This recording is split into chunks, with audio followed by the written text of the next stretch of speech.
નમસ્કાર, હું છું આપના સાથે ઈશા દુબે. આપ જોઈ રહ્યા છો જનસાક્ષી ન્યૂઝ. નજર કરીએ આજના મુખ્ય સમાચારો પર. આવતીકાલે રવિવારના રોજ અંકલેશ્વર તાલુકા આરોગ્ય વિભાગ દ્વારા પોલિયો અભિયાન હાથ ધરવામાં આવશે.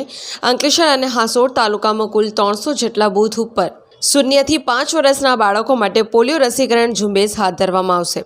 ત્યારે ધારાસભ્ય ઈશ્વરસિંહ પટેલે અંકલેશ્વર હાસોડની જનતાને 0 થી 5 વર્ષના બાળકોને પોલિયોની રસી પીવડાવવાની અપીલ કરી હતી.